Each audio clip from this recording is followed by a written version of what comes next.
Hi students, this is going to be a slightly shorter video in which I talk about some of the early campaigns and strategies of World War One. Germany's strategy, and everyone's waiting to see what Germany will do because Germany is the most industrialized and the most efficient of the combatants and has the biggest army. And the German plan is based around what's called the Schlieffen Plan, developed by a previous general.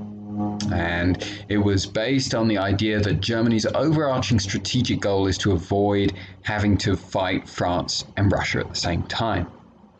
And so the Schlieffen Plan was predicated on the idea that it would take Russia significantly longer to mobilize than France. It's a bigger country, population's more spread out, transport system's not as good, infrastructure's not as good.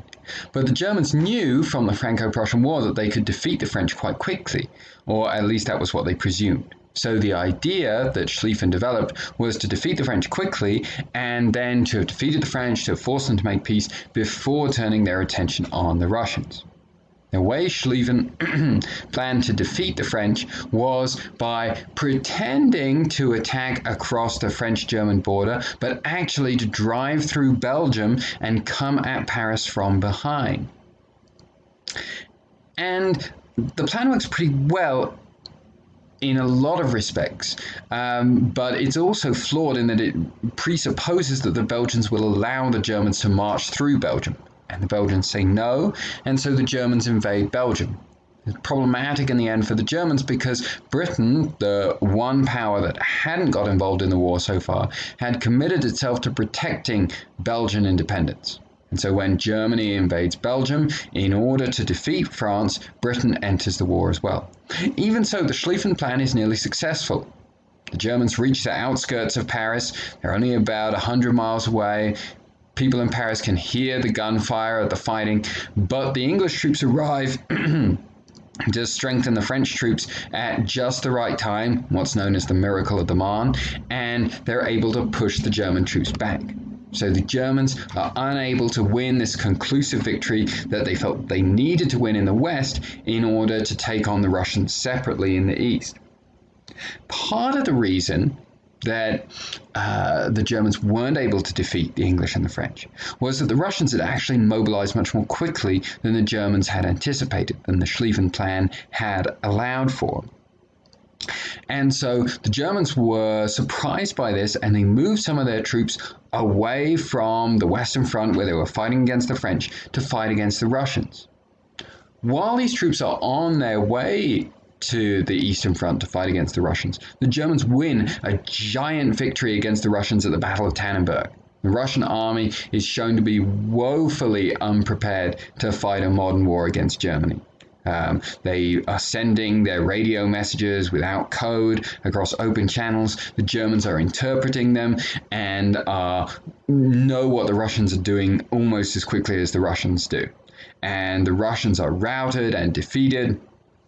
Hence the possibility of a Russian invasion of Germany. So actually the front that the Germans didn't have to worry about was the Russians.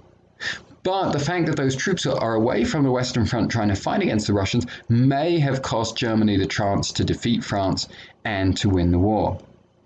Instead, these troops return to the Western Front, but now both sides have bogged down in what becomes known as trench warfare. Both sides have built trenches extending all the way along the French and German and Belgian border, all the way to the sea in what's called the Race for the Sea.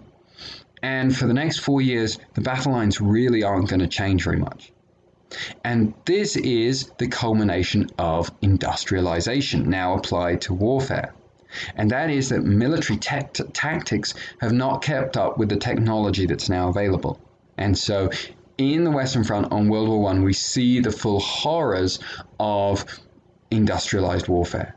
We see that planes, submarines, poisonous gases, machine guns, better artillery are being used in warfare and being produced at a rate that they've never been produced before, and this warfare is deadly and no one is able to defeat the other side. And tactics have not really evolved. And so the approach is simply a frontal assault on these heavily fortified trenches. And this becomes a brutal experience for the ordinary soldiers involved.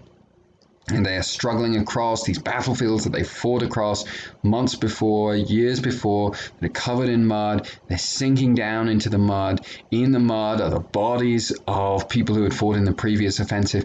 And they don't understand what they're fighting for, because remember, the cause of the war is all the way over in Eastern Europe in Sarajevo. And they don't understand how this can possibly be successful. And so you have this real meat grinder of Western civilization, if you will, in which the youngest and the brightest of 20th century Europe are being mutilated and killed through this new and destructive warfare.